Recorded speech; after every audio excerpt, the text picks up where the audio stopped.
I have a special treat for you nerds today. I have one of our own on the phone here. You probably recognize him from Comic Book Men, or you recognize his voice from multiple podcasts on the Smodcast network. I'm talking about Mr. Ming Chen. How you doing, Ming?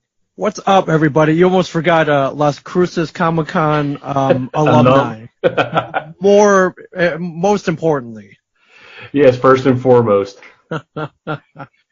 Thank you very much. Yeah, and like I said, I wanted to thank you for coming on the podcast here with us. It's long overdue, my friend. I probably should have been like the very first guest ever, but that's okay. Yeah, that's my fault. I am amiss. Sorry. That's all right. We're both very busy. You know, we're out and about in the world. You're running a store. You're running conventions all over the place. You're traveling to Egypt, and I'm doing my own thing here on the East Coast. So totally understand, my friend. Yeah, we'll get into that a little bit. Let's go all the way back to the very, very beginning with a young Ming Chen, University of Michigan alumnus, right?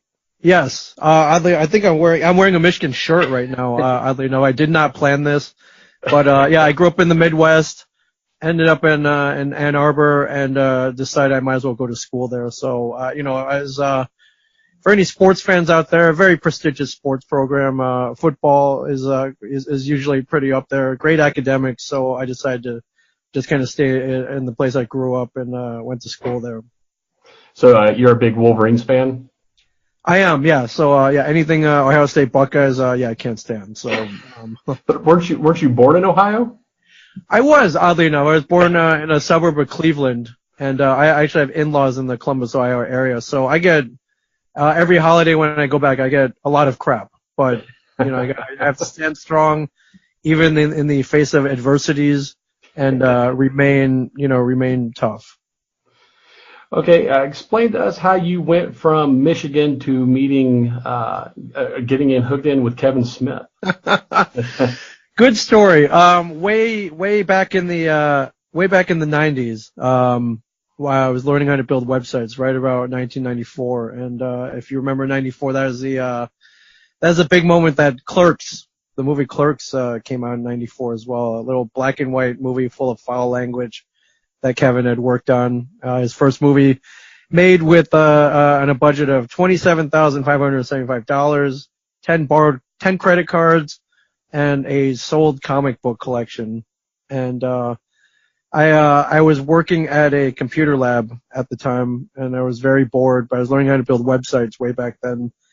And I'd seen the movie Clerks. I became borderline obsessed with it. I always try to pinpoint why. Most of it had to do with the dialogue. Kevin's characters talk very honestly and truthfully, and like me and you do. Like me and my friends did at the time. Clerks had debated, had an inane conversation about Star Wars and stormtroopers on the Death Star, which I thought only me and my friends cared about. Whether or not the Death Star workers knew what they were getting into, or if they were innocent victims. I was like, holy crap, this is a conversation that me and my friends would have. And yeah, I became obsessed with the movie, and I had no one to talk to. There were no fellow fans of the movie around me. If you remember Clerks, it's in black and white, so that turned off a lot of my friends who, if you remember 94, I think Independence Day came out that year. So, most people, if they're going to the movies and they have a choice between aliens invading Earth with Will Smith and Jeff Goldblum, or a bunch of unknowns from New Jersey, talking,